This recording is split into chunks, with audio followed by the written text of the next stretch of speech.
사도행전 20장 35절 말씀 가지고 팔복 10번째로 주는 자의 복이라는 제목으로 함께 은혜의 말씀 나누겠습니다.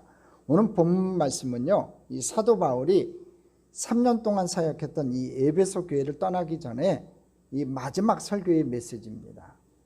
그래서 이 에베소 교회의 장로들에게 부탁한 말씀이에요. 뭐라고 부탁했었냐면, 주 예수의 친히 말씀하신 바 주는 것이 받는 것보다 복이 있다. 자, 주는 것이 받는 것보다 복이 있다. 누가 하셨다고요? 예수님께서 하신 말씀이라는 거예요. 주님께서 주는 것이 받는 것보다 복이 있다라고 하신 이 말씀은요, 복음서, 사복음서에서는 찾아볼 수가 없어요. 그러나 복음서에만 이 주님의 말씀이 다 기록된 것이 아니고, 이 본문의 메시지는 주님께서 중요하게 강조하신 말씀으로 이 제자들에 의해서 구전된 것으로 생각이 됩니다. 자, 이 메시지는 팔복과 함께 참된 행복이 어디에 있는가를 보여주는 매우 중요한 메시지예요. 그렇기 때문에 저는 이 말씀을 제9복이라고 말하고 싶어요. 그래서 오늘 제9복, 주는 자의 복에 대해서 함께 은혜의 말씀 나누겠습니다. 자, 첫 번째, 이 주는 것과 받는 것의 관계를 한번 살펴보겠습니다. 오늘 이 본문 말씀, 주는 것이 받는 것보다 복이 있다고 하신 이 말씀은요, 한 가지 중요한 전제를 갖고 있어요. 그것은 받는 것도 축복이라는 거예요. 주는 것은 더 고귀한 것이나 받는 것도 축복임을 말씀하고 있습니다. 자, 받는 것도 축복이다. 한번 따라해 보겠습니다. 받는 것도 축복이다. 팔복의 첫 번째가 뭐였습니까? 심령이 가난한 사람이었습니다. 심령이 가난한 사람만이 하나님의 통치와 선물을 받을 수가 있는 거예요. 교만한 사람의 특징 가운데 하나가 뭔지 아세요? 받을 줄을 모릅니다.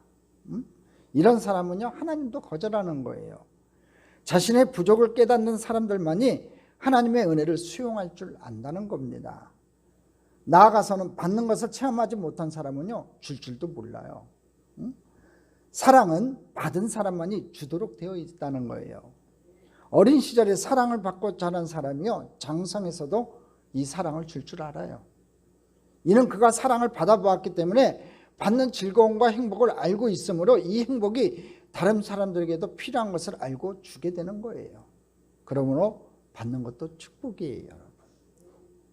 자, 두 번째, 왜 주는 것이 그럼 더 축복인가? 받는 것도 축복이지만 여러분, 주는 것이 더 축복이에요. 주님은 왜 주는 것이 받는 것보다 더 축복이라고 말씀했을까? 첫째로, 줄 수 있다는 건요, 성숙을 의미하기 때문에 그래요. 어린아이일수록요, 받으려고 하지만 성숙해 갈수록, 나이가 먹어갈수록 주는 것의 가치와 보람을 알게 된다는 겁니다.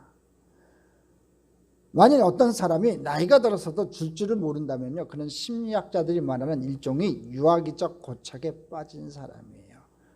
우리말로 하면 철이 아직 안 들었다는 얘기지요. 인간의 성숙은요, 이 이기심의 극복을 의미하는 거예요. 아, 저 사람이 성숙했다. 이 얘기는 뭐냐면요, 자기만 아는 그 이기심을 극복했다는 얘기예요. 바울은 로마 감옥에 갇혀 있을 때 빌립보 성도들로부터 선물을 받았습니다. 그는 선물을 받고 편지를 썼는데 빌립보 성도들이 준 선물에 대해서 뭐라고 얘기했냐면, 이것이 너희에게 유익하다 그래요. 선물을 받았으면 선물 받은 사람이 유익해야 되는데 바울이 뭐라고 얘기하냐면, 선물을 준 너희들이 유익하다, 그렇게 얘기를 해요. 무슨 얘기냐면, 준다는 것은 인격적 성숙이 없이 불가능하기 때문에 그렇다는 거예요. 너희 믿음이 자라났기 때문에, 빌립보 교인들이 너희들이 자라났기 때문에, 믿음이 커갔기 때문에 나에게 이렇게 베풀 수 있기 때문에 이것이 너에게 유익하다고 얘기를 한 겁니다. 성숙할 나이에도요, 성숙하지 못한 사람들의 행동은 여러분 얼마나 추합니까? 나이가 지나가면, 세월이 흘러가면 성숙해져야 되는데 성숙하지 못한 모습을 보면 얼마나 좀 보기가 민망할 때가 많아요. 인간이 가장 아름다운 순간이 언제인 줄 아세요, 여러분? 받으려고 하는 그 이기심이요, 주는 것으로 극복되는 순간이에요. 맨날 내가 뭔가 받으려고만 했었는데 마음이 변동이 생겨가지고, 변화가 생겨갖고 뭔가 주고 싶은 마음으로 바뀔 때, 그때가 가장 아름다운 순간이에요. 알버트 디러라는 유명한 화가가 있습니다. 디러가 그린 유명한 그림이죠. 기도하는 손. 저 그림에 대한 애화가 있습니다. 이 디런은요, 어린 시절에 무척 가난해가지고 학비를 낼 수가 없었어요. 그래야 자기가 똑같은 처지 친구를 만나 의논을 했습니다. 좀 방법이 생각나지 않는 거예요. 그런데 그 친구가 제의를 합니다. 디러야, 우리 두 사람 모두 학업을 계속할 수 없으니 이렇게 하자. 네가 먼저 학교에 가서 열심히 공부해라. 나는 식당에서 일을 해서 돈을 벌어 너를 돕겠다. 그리고 내가 공부를 마치고 나를 지원하면 우리 둘 다 모두 공부할 수 있지 않겠느냐. 이 의견은 두 사람에게 다 좋은 의견으로 받아들여졌어요. 디러의 친구는요, 식당에 가서 그를 위해 열심히 일해가지고 매월 꼬박꼬박 학비를 보냈습니다. 디러는 이 친구의 도움으로 미술 학교를 다닐 수 있었고 졸업할 즈음에는 그의 그림도 서너 점씩 팔리기 시작했어요. 디러가 학교를 졸업하고 자기를 지원하기 위하여 많은 희생을 한 친구의 도움을 생각하면서 그의 친구를 찾아갔을 때 마침 친구는 식당 모서리에서 사랑하는 친구 알버트 디러를 위해 열심히 기도하고 있었습니다. 하나님 아버지, 저희 친구 디러가 열심히 공부해서 훌륭한 화가가 되게 하여 주시옵소서. 그리고 하나님의 영광을 위해서 많은 그림을 그릴 수 있도록 도와주시옵소서. 그러나 하나님 아버지, 이미 제 손은 식당에서 일을 하다가 그림을 그릴 수 없게 되었습니다. 그러니 제가 할 몫까지 디러가 다 할 수 있도록 도와주옵소서. 이 친구의 모습을 지켜보던 알버트 디러는요, 자기를 위해 희생한 사랑하는 친구의 그 기도하고 있는 손을 바라보는 순간 커다란 감동을 받고 그림을 그렸어요. 그 그림이 바로 디러의 기도하는 손이었습니다. 여러분, 인간이 줄 수 있다는 건요, 가장 거룩한 거예요. 내 것을 주는 거니까 가장 거룩한 일 중에 하나예요. 성숙함이 없이는요, 결코 줄 수 없습니다, 여러분. 그러므로 주님께서는요, 주는 것이 받는 것보다 복이 있다고 말씀하셨어요. 두 번째로, 주는 것은 참된 기쁨을 선물하기 때문에 그래요. 주면요, 내가 기쁜 거예요, 내가. 여러분, 자녀들을 위해서 크리스마스 선물을 준비하는 부모들의 기쁨은요, 선물을 받는 아이들보다, 자녀들보다 더 커요. 받는 것이 표면적 기쁨이라면요, 주는 것은 내면으로 승화된 기쁨이에요. 또 받는 것이 일시적인 기쁨이라면요, 주는 것은 영원한 기쁨인 거예요. 오래가는 기쁨이 됩니다. 조지 피바디라는 사람은요, 그의 막대한 재산을 자선사업과 교육사업을 위해 내려놓으면서 이런 말을 했습니다. 내 평생에 걸친 피와 땀을 흘려 모은 재산을 내놓는 것은 확실히 어려운 일이었습니다. 그러나 결단하고 내놓았을 때 재산을 모으는 기쁨에 비할 수 없는 신기한 쾌락이 있었습니다. 나는 이 기쁨 때문에 자원해서 재산을 내놓을 수가 있었습니다. 그래요. 뭔가 이렇게 내려놓을 때, 도네이션을 할 때 그 기쁨이 있다는 거죠. 근데 받고 기뻐할 줄만 아는 사람은요, 여러분 아직도 삶의 초보밖에 모르는 사람인 거예요. 그 기쁨이 얼마나 큰 기쁨인데요. 누군가 베풀 수 있다는 건요, 여러분 내가 넉넉해서 베푸는 것도 기쁨이겠지만 내가 아쉬운 가운데서도 베풀 수 있다는 건 아주 큰 기쁨인 거예요. 내 희생이 필요하고 내 것을 포기하는 것이 필요하기 때문에 그것은 큰 기쁨이 되는 겁니다. 내가 성숙하는 그 모습, 그 순간이라는 거죠. 그러므로 상담하게 내가 폴 트루니에는 선물을 주는 것은 사실상 다른 사람에게 주는 것이 아니라 자신에게 주는 것이라고 했어요. 남에게 선물을 주는 건요, 여러분 선물을 받는, 아까도 얘기했지만 받는 사람도 기쁘지만 주는 사람은 더 기쁜 거예요. 주는 것은 참 기쁨을 우리에게 선물한다는 거지요. 세 번째, 주는 것은요, 하나님의 삶의 스타일이기 때문에 우리가 주는 삶을 살아야 돼요. 성부 하나님은 엿새 동안 우주를 창조하시고 마지막으로 인간을 창조하신 후에 그가 지으신 모든 것을 인간에게 선물로 주셨어요. 주시되 아주 깨끗하게 주셨어요. 여러분, 우리 인간관계에는 종종 주고받는 것이 치사할 수가 있어요. 형제 간에도 그럴 수도 있고요, 부모 자식 간에도 그럴 때가 있어요. 이게 주고받는 것이, 부모는 항상 자식한테 뭔가 이렇게 무한정 아무 계산 없이 주잖아요. 보통 부모는 그런 마음이잖아요. 근데 자식들은 또 안 그럴 때가 있어요. 형제간에도 그렇고 자꾸 뭔가 계산을 해요. 내가 하나 받았으면 야 우리 형은 2개 받았나? 이 생각도 하고요. 여러 가지 생각들을 하는 것 같아요, 자식들은. 그래서 이 주고받는 것에서 치사할 수가 좀 있어요. 그러나 하나님은요, 아름답고 좋은 것을 모조리 주면서도요, 우리로 하여금 열등의식이 없이 받도록 하셨어요. 뿐만 아니라 가장 소중한 생명 같은 외아들까지도 주셨어요. 주님께서 마가복음 10장 45절에 그가 오신 목적을 이렇게 얘기합니다. 같이 읽어보겠습니다. 인자가 온 것은 섬김을 받으려 함이 아니라 도리어 섬기려 하고 자기 목숨을 많은 사람의 대성물로 주려 함이니라고 말씀하셨어요. 그냥 다 주기 위해서 오셨다는 거지요. 주님은 저와 여러분을 섬기기 위해서 목숨까지 주시되 기쁨으로 주신 분이셨어요. 또 성경 요한복음 10장 18절에서 주님은 이렇게 말씀합니다. 같이 읽어보겠습니다.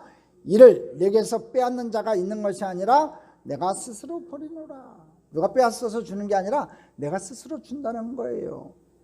또 바울 사도는 로마서 8장 32절에 이렇게 얘기합니다. 같이 읽어보겠습니다. 자기 아들을 아끼지 아니하시고 우리 모든 사람을 위하여 내주시니가 어찌 그 아들과 함께 모든 것을 우리에게 주시지 아니하겠느냐. 아들까지도 주셨는데, 아들까지도 우리에게 다 주셨는데 우리가 구하는 것을 우리 하나님께서 안 주시겠냐 이거예요. 또 야고보서 기자는 야고보서 1장 17절에 이렇게 얘기합니다. 같이 읽어보겠습니다. 온갖 좋은 은사와 온전한 선물이 다 위로부터 빛들의 아버지께로부터 내려오나니. 그래요. 이 세상의 모든 것은요, 좋은 것은 하나님으로부터 우리에게 내려오는 거예요. 이처럼 하나님의 속성이 주시는 분이기 때문에 우리가 주는 삶을 살 때 우리도 그 하나님의 인격을 닮을 수 있다는 거예요. 하나님이 주시는 분이니까 우리가 그분을 따라가야 된다는 거지요. 넷째로 우리가 주는 것을 통해 주님과 천사를 대접하게 된다는 거예요. 마태복음 25장 35절 이하에 보면요, 마지막 심판날에 첫 번째 주는 사람에게 먹을 것을 준 사람, 두 번째 목마른 사람에게 마실 것을 준 사람, 세 번째 나그네를 영접한 사람, 네 번째 헐벗은 사람에게 옷을 입힌 사람, 다섯 번째 병든 사람을 돌보았던 사람, 그 다음에 여섯 번째 옥에 갇힌 사람을 위로한 사람들을 가리켜서 주님께서 요 6개 내가 어디에 소속되나 한번 보시라는 거예요. 그 6개를 행한 사람을 가리켜서 주님께서 뭐라고 얘기하셨냐면 지극히 작은 자 하나에게 한 것이 곧 내게 한 것이라 그랬어요. 줄인 사람에게 먹을 것을 준 사람, 목마른 사람에게 마실 것을 준 사람, 나그네를 영접한 사람, 헐벗은 사람에게 옷을 입혔느냐, 병든 사람들을 너는 돌보았냐, 옥에 갇힌 사람들을 위로해 본 적이 있느냐, 우리 주님 물어보시는 거지요.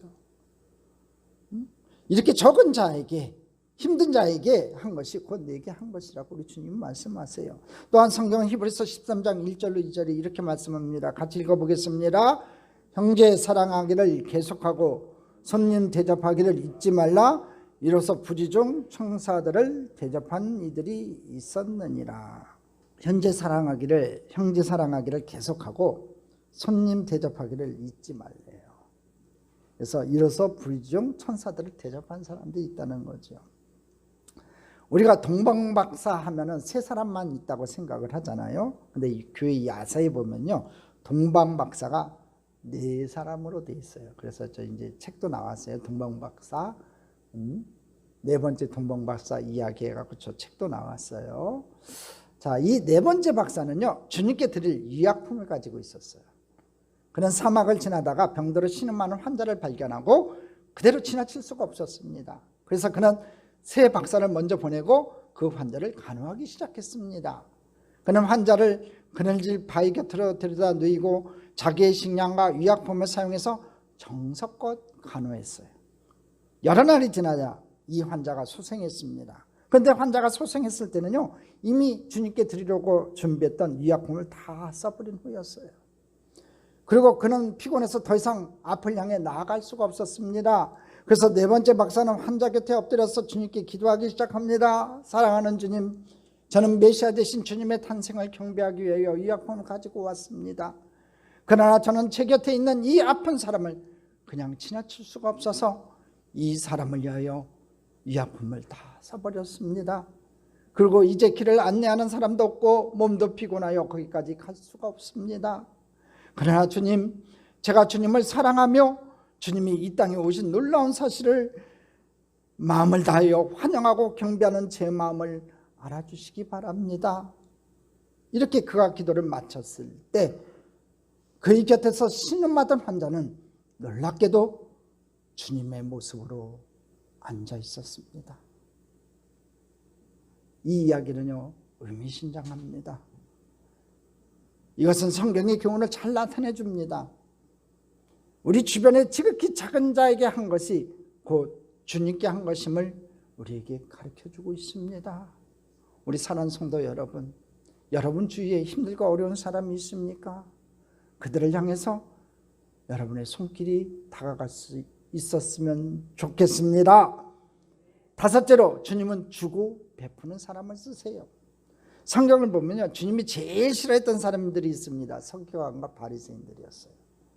마태복음 23장 5절 이하에 보면요, 저들은 시장에서 인사받기를 좋아하고 상자에 앉아가지고 대접받기를 좋아하고 많은 사람들 앞에서 칭찬받기를 좋아하는 사람들이었어요.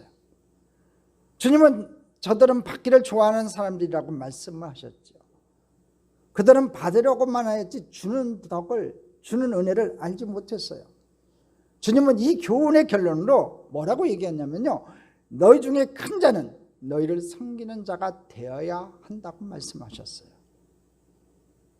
큰 자는 섬기는 자가 되어야 된다. 역설적이지요.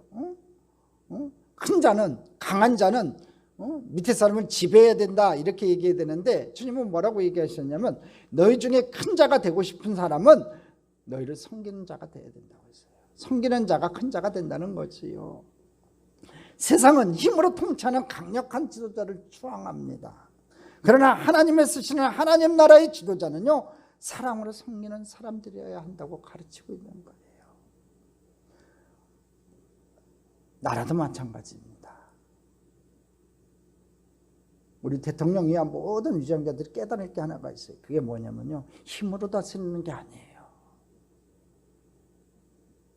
뭘로 다스려야 되냐면요, 사랑과 국률로 다스려야 돼요. 그래야지 하나가 되는 겁니다. 여러분, 교회 모든 재직들은요, 여러분 마찬가지예요. 섬기는 사람들이에요. 저와 여러분 섬기는 사람들이에요. 섬겨야 돼요. 섬김을 받으려고 하는 것이 아니라 우리가 섬겨야 돼요. 한번 따라하겠습니다. 나는 섬기는 사람이다. 그렇게 부르셨어요. 하나님의 기적을 나타내기 위해서는요, 교회에서 소위 높은 사람이라고 생각하는 사람일수록 우리 중에 지극히 작은 자 앞에 무릎을 꿇고 섬길 수 있어야 된다는 거예요. 이럴 때 하나님은 그 공동체를 영광스럽게 사용할 수 있어요.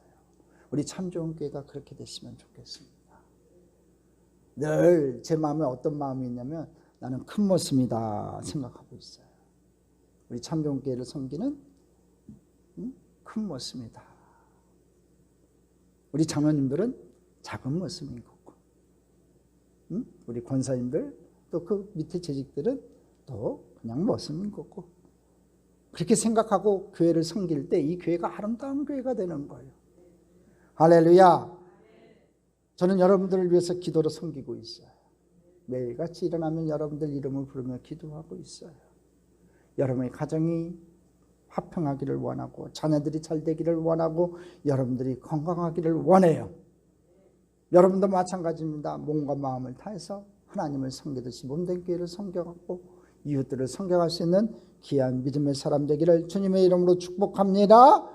교회 역사를 통해서 주님께서 사용하신 모든 사람들은요, 섬기는 삶을 실천한 사람들이었어요. 주는 것이 받는 것보다 복이 있어요. 꼭 명심하는 여러분 되기를 바랍니다. 자, 두 번째 우리가 볼 게 있습니다. 바울 사도의 모본이에요. 주는 것이 받는 것보다 복이 있다는 가장 아름다운 교훈을 주신 분이 누구냐면, 모범을 보이신 분이 누구냐면 바울이에요. 주는 것이 받는 것보다 복이 있다는 메시지는 예수님께서 하신 말씀이시고, 그래서 실천한 모범을 보이신 사람이 누구냐면 바울이라는 거예요. 바울은 에베소 교회의 장로들에게 내가 아무의 은이나 금이나 이복을 탐하지 아니하였다고 그래요. 내가 음이나 금이나 이복을 탐하지 않았대요. 그의 생애는 문자 그대로 주는 삶을 산 하나의 모범이었습니다. 그는 복음을 증거하면서요 살해를 받지 않았어요. 바울은 복음을 전하는 사람들이 복음으로 말미암아 사는 것이 마땅하다고 가르치면서 자기는 살해를 거절했습니다. 그 이유가 어디 있었는 줄 아세요? 돈 때문에 복음을 증거한다는 오해를 불식하기 위해서 그랬다는 거지요. 또한 남들에게 부담스러운 존재가 되지 않기 위해서 그랬어요.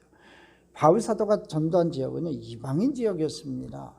이방인 지역이기 때문에 굉장히 배타적이었어요. 기독교 복음에 대해서 알지도 못했고, 여러분들이 잘 알듯이 이 소아시아 7교회들은요 다 이방 지역에 세워진 교회들이에요. 그러니까 우상과 사신이 횡행하는 그곳에 가서 복음을 증거하면서 그들이 도네이션을 내더라도 그 돈을 쓸 여력도 안 되고 가난한 교회니까, 교회가 개척했는데 교회가 뭐 풍성했겠습니까? 연보를 해도 많이 냈겠어요? 굉장히 어려운 가운데 있으니까 그 교회에서 나온 연보를 손을 안 댔다는 거예요. 돈 때문에 복음을 증거한다는 오해를 불식하기 위해서 바울이 그랬다는 거지요. 그리고 제일 중요한 게 뭐냐면요, 바울 사도는 주는 것의 귀함을 알았던 사람이에요. 그래서 그는 척 있는 일을 했어요. 바울은 그 일로 자신의 삶을 책임졌고요, 생활을 책임졌고, 나아가서 다른 사람들을 도우며 살았어요. 사도행전 20장 34절로 35절에 같이 한번 읽어보겠습니다. 여러분들이 아는 바와 같이 이 손으로 나와 내 동행들이 쓰는 것을 충당하여 범사에 여러분들에게 모범을 보여준 바와 같이 수고하여 약한 사람들을 돕고, 자기가 천막 있는 일들을 하면서 자기 생활도 했을 뿐더러 그걸 남는 걸 가지고 또 어려운 사람들을 도와줬다고 얘기를 하고 있어요. 바울의 가장 큰 관심은요 복음 선포였어요. 그러나 이제 이에 못지않게 그의 관심은요 약하고 눌린 사람들에게 있었다는 거예요. 그는 자기의 모든 것을 나누어 주었고 자신의 목숨까지도 주었어요. 그의 삶은 실로 주는 삶이었어요. 여러분, 빌립보서에 나타난 바울을 묵상해 보면요 우리가 실감 있게 이해할 수가 있어요. 빌립보서 1장 21절로 24절까지 한 절 한 절 보겠습니다. 이는 내게 사는 것이 그리스도니 죽는 것도 유익함이라. 21절부터 보십시오. 이는 내게 사는 것이, 내 안에 내가 사는 것이 아니라 주님께서 사시는 거니까 죽는 것도 유익하대요. 죽는 거 겁나지 않는다는 얘기죠. 22절 같이 읽어보겠습니다. 그러나 만일 육신으로 사는 이것이 내일의 열매일진데 무엇을 택하여야 할는지 나는 알지 못하노라. 23절 내가 그 둘 사이에 끼었으니 차라리 세상을 떠나서 그리스도와 함께 있는 것이 훨씬 더 좋은 일이라 그렇게 하고 싶으나, 사망과 삶 속에서 둘 사이에 껴있다고 하는 거예요 자기가. 근데 자기는 오히려 죽는 게 좋다고 얘기를 해요. 왜? 주님과 함께 천국에서 영원히 살 거니까. 근데 그렇게 하고 싶으나 24절 같이 읽어보겠습니다. 내가 육신으로 있는 것이 너희를 위하여 더 유익하리라. 내가 육신으로 있는 것이 너희를 위하여 더 유익하리라. 무슨 얘기예요? 내가 이 땅에 남아서 육신으로 남아가지고 뭔가 일을 해서 뭔가 벌어가지고 너희들을 도와줄 수 있으니까 그게 너희들한테 더 유익하다, 그 얘기예요. 얼마나 놀라운 이야기입니까? 이것은 자신의 삶을 남들에게 주어버린 사람만이 감히 고백할 수 있는 거예요. 나는 여러분의 삶을 위해 나의 모든 것을 당신의 삶 속에 투자하기 원합니다. 이것이 바울의 고백이었어요. 또 빌립보서 2장 17절로 18절로 한번 볼까요? 같이 읽어보겠습니다. 만일 너희 믿음의 재물과 성기 위에 내가 나를 전제로 드릴지라도 나는 기뻐하고 너희 무리와 함께 기뻐하리니 이와 같이 너희도 기뻐하고 나와 함께 기뻐하라. 이 말씀은요 바울의 생애를 한마디로 요약할 수 있는 고백이에요. 여러분, 옛날 구약 이스라엘 백성들이 제물을 드리던 광경을 한번 생각해 보세요. 자, 보시면요 이스라엘 백성들이 제물을 드리던 광경이에요. 제단을 쌓고 제물을 각을 떠서 올려놓지요. 그리고 기름을 부어 태워요. 근데 바울은요 자신의 몸 전체를 성도를 섬기는 일을 위해 전제로 바치는 것을 인하여 기뻐하고 기뻐한다고 얘기해요. 이 전제가 뭔지 아세요 여러분? 제가 저번에도 설교했었죠. 이제 빌립보서 할 때 설교했는데 벌써 다 까먹었을 거예요. 그게 은혜예요. 까먹으세요. 자, 전제가 뭐냐? 아까 그 제사 드리는 그 상황에서 피와 좋은 포도주를 뿌리는 거예요. 여러분, 제사를 드릴 때 피와 뭐 좋은 포도주를 뿌리면 어떻게 되겠어요? 연기가 확 나겠지만 흔적이 남아요? 없어요? 아무 흔적도 안 남는 거예요. 단지 온전한 희생이 되는 거지요. 전체를, 자기 몸 전체를 하나님 앞에 드린다는 그 마음을 가지고 피를 뿌린다는 거지요. 그러니까 뭐라고 얘기했습니까? 만일 너희 믿음의 제물과 성기 위에 내가 나를 전제로 드릴지라도, 너희들이 바친 제물과 너희들이 섬기는 그 모습 속에서도 내가 그냥 전제로 전체 내 몸을 다 드릴지라도 나는 기뻐하고 너희 무리와 함께 기뻐하겠다, 이렇게 얘기해요. 이처럼 바울의 삶은 철저하게 주는 삶이었어요. 근데 바울의 이 주는 삶은 누구에게 이런 삶을 배웠어요? 세 번째, 주 예수 그리스도에게 배웠다는 거예요. 세 번째 볼 게 그래서 주 예수 그리스도의 모범이에요. 바울은 주님이 주는 것이 받는 것보다 복이 있다는 말씀을 기억했습니다. 예수 그리스도의 생애가 그러했기 때문에 그렇습니다. 바울은 고린도후서 8장 9절에 이렇게 말씀합니다. 같이 읽어보겠습니다. 우리 주 예수 그리스도의 은혜를 너희가 알거니와 부요하신 이로서 너희를 위하여 가난하게 되심은, 하나님께서, 예수님께서 이 땅에 오셔갖고 부요한 이로서 우리를 위해서 가난하게 되셨다는 거죠. 주님은 하늘과 땅의 주인으로서 그 모든 영광을 내어버리고 이 땅에 가난하게 찾아오셨어요. 그리고 우리를 위해 모든 열정과 생명을 주셨어요. 그 예수님은 이 세상에서 머리 들 곳 없었고 돌아가셨을 때는 그를 위해 예비된 무덤조차 없었어요. 그런데 오늘날 이 역사를 다스리시는 분은 누구냐 이거예요. 성경은 아직도 그분이 왕노릇하고 있다고 말씀하고 있어요. 우리는 어느 날 이 세상에 주의 나라가 되어 그리스도가 이 우주를 통치하는 광경을 보게 될 것입니다. 그가 이 우주의 주인이 되실 겁니다. 할렐루야. 주님께서 다시 오실 날이 멀지 않았어요. 그런 징조들이 나타나고 있잖아요. 이번에 나타난 이 지진 사건만 보십시오. 그 아무것도 아니에요. 우리 인간이 살아있다고 하기 못 되는 거예요. 어느 순간에 꽝 하고 판 흔들 뿌리면 몇십만 명이 죽어나는 거고요. 화산이 폭발하면 또 몇십만 명이 죽는 거고요.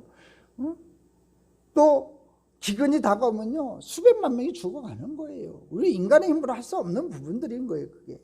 근데 중요한 게 제자들이 예수님께서 언제 다시 오십니까 하고 물어보니까 때와 시는 오직 하나님만 아신다, 나도 모른다, 단지 징조가 있다 하고 하신 말씀이 뭐냐면 이 땅에 지진과 기근이 있을 것이라고 그랬어요.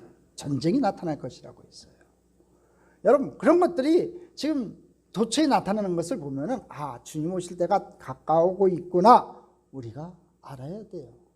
그래서 주님께서 천사장의 나팔 소리와 함께 친히 강림하실 그날, 공중에서 강림하실 그날, 우리 예수 그리스도 내 주님이 이 세상의 왕으로 저장하실 그날을 우리가 다 목도할 줄 믿습니다. 그때 천국의 스타들은 누군지 아세요, 여러분?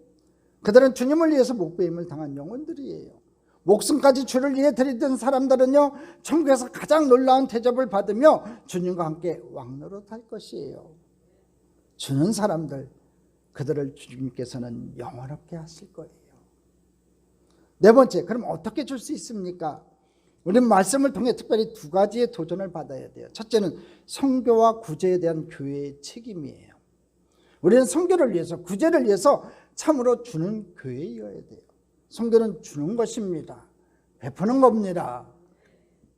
교회가, 지역사회에 이 교회가 세워졌다는 건요 무슨 의미를 갖냐면, 지역교회의 의미는 뭐냐면요 그 교회를 통해서 그 지역을 섬기라고 하나님께서 세우신 거예요. 저는 그래서 참 소망 중에 하나가 그겁니다.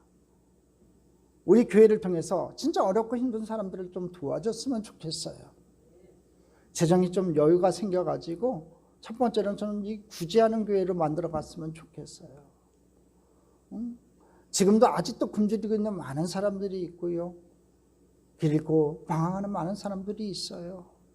내가 등 따숩고 배부르니까 나는 아무 상관없다 그렇게 생각하시면 안 되는 거예요. 주는 것이 받는 것보다 복이 있다고 하셨잖아요.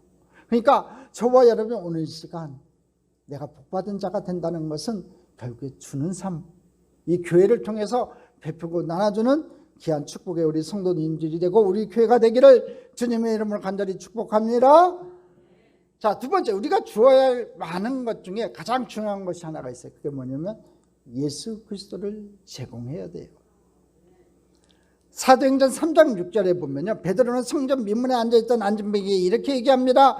은과 금은 내게 없거니와 내게 있는 이것을 내게 주노니 나사렛 예수 그리스도의 이름으로 일어나 걸어라. 할렐루야. 예수 그리스도를 주었어요. 나 은과 금 없다. 그렇지만 내게 있는 이것을 내게 주겠노니 나사렛 예수 그리스도의 이름으로 일어나 걸으라고 했어요. 그렇습니다. 저와 여러분이 가지고 있는 게 있어요. 그게 뭐냐면 예수님이세요. 능력의 주님이세요. 기적의 주님이세요. 축복의 주님이세요. 그 주님을 나만 소유하지 마시고 여러분의 가족에게 먼저 소개하시고 또 이웃 친지에게 소개하시고 여러분 주변에 있는 많은 사람에게 이 예수 그리스도를 나눠주는 축복의 사람들 되기를 주님의 이름으로 축복합니다. 이 예수 그리스도를 사람들에게 제공하기 위해서 보여주기 위해서 자신을 바치는 그리스도인들이 있어요. 주님은 그들을 통하여 하늘나라의 영광스러운 새벽을 밝아오게 하실 거예요. 그런 사람들을 통해 가지고 저와 여러분이 그런 사람 됐으면 좋겠습니다. 우리 옆에 분하고 인사합시다. 우리 전도하며 삽시다. 또 한 번 인사합니다. 예수님 나눠주며 삽시다. 한 기독교 철학자가요, 모든 시대의 그리스도인들이 잊지 말아야 할 중요한 경고를 우리에게 던져줬어요. 그게 뭐냐면 기독교는 언제나 가난한 자들의 편에 서지 않으면 안 된다고 얘기했습니다. 그 이유는 민중에게 이 예수 그리스도의 복음이 소외되지 않기 위해서라는 거예요. 물론 가난한 사람들을 부욕해 하는 일이라든지 그들을 억압에서 해방시키는 것 등의 소위 인간 해방이 우리 그리스도인들이 해야 할 가장 중요한 과제는 여러분 아니에요. 그러나 만약 그리스도인들이 이 가난한 자들과 눌려있는 자들을 외면한다면 그들은 기독교의 복음에 다 귀를 막을 거예요. 주님께서는 우리가 모든 것을 바치고 드리는 그리스도인들이 되기를 기대한다는 거예요. 우리 한국교회가 요새 부자교회들이 됐어요. 부유해졌습니다. 근데 교회는 커지고 부활해졌는데 세상 사람들로부터 지탄을 받아요. 왜 그래요? 우리 교회만을 위한다는 거예요. 나눠주는 교회가 되지 못하기 때문에 그런 거예요. 베푸는 교회가 되지 못하기 때문에 그래요. 기독교 스님 크리스티나 노세티는요, 주님께 헌신을 결심하면서 이런 시의 기도를 드렸어요. 내가 무엇을 주님께 드릴 수 있사오리까? 나 같은 가난한 자가 내가 만약 목자라면 어린 양을 드릴 수가 있었을 텐데 내가 만약 동방의 박사라면 나도 황금과 유황과 몰약을 드릴 수 있었을 터인데 아무것도 없습니다. 그러나 주님, 나는 내 마음을 주님께 드릴 수가 있습니다. 그래, 우리는 내 마음을 먼저 드려야 돼요. 마음을 드리고 신앙과 정성을 다해 주님을 섬길 수 있는 저와 여러분 되어야 될 줄 믿습니다. 자, 인디안 브라마를 찾아다니며 선교하는 한 선교사님이 있었습니다. 어느 날 그는 인디안 투장을 전도하는 데 성공할 수 있었어요. 이 인디안 투장이 예수 그리스도를 구주와 주님으로 영접하고 예수님 안에서 그의 삶이 변화되자 어린아이처럼 기뻐했습니다. 얼마 후 이 주장은 선교사 앞에 구원받은 것을 감사하기 위해서 예물을 가져왔습니다. 그는 사슴가족을 갖고 선교사를 찾아와서 이렇게 얘기합니다. 선교사님, 우리 인디안들은 은혜를 입으면 반드시 갚아야 합니다. 저는 주님께 구원을 받았으므로 사슴가족을 하나님께 바치기를 원합니다. 이렇게 얘기를 했어요. 그러니까 선교사가 말하기를 미안하지만 하나님은 사슴가족을 쓸 수가 없습니다. 이렇게 얘기를 해요. 그러니까 인디안 추장은 실망해서 돌아가더니 얼마 후에 백마를 가지고 왔습니다. 선교사님, 이것은 나와 아주 중요한 사람들만 이 부락에서 타고 다니는 말입니다. 하나님께 바치겠습니다. 그러니까 선교사님이 그렇게 얘기해요. 죄송하지만 그 말을 하나님이 받으실 수가 없습니다. 추장은 더욱 실망해서 돌아갔습니다. 그 다음에 추장은 뼈로 만든 머리 장식을 가져왔습니다. 왜 이것을 드립니까? 하고 선교사가 물으니까 이것은 추장의 상징입니다. 나는 추장의 권위와 명예까지도 다 주님께 바치기를 원합니다. 그가 나를 구원하셨기 때문입니다. 그러니까 선교사가 또 이렇게 얘기해요. 미안하지만 하나님은 이 장식이 쓸모가 없습니다. 그러니까 추장이 너무 낙심해가지고 이렇게 얘기해요. 그러면 내가 무엇을 바칠 수 있단 말입니까? 지금까지 나는 가장 귀중한 것을 다 바쳤습니다. 이제 제 생명밖에는 남지 않았습니다. 이렇게 얘기하니까 이 선교사님이 이렇게 얘기해요. 하나님은 바로 당신의 그 생명을 원하십니다. 그렇게 말한 뒤에 성경을 펼쳐서 인디안 추장에게 말씀을 읽어주셨어요. 내 아들아, 내 마음을 내게 달라. 잠언서 23장 26절 말씀입니다. 같이 읽어보겠습니다. 내 아들아, 내 마음을 내게 주며 내 눈으로 내 길을 즐거워할지어다.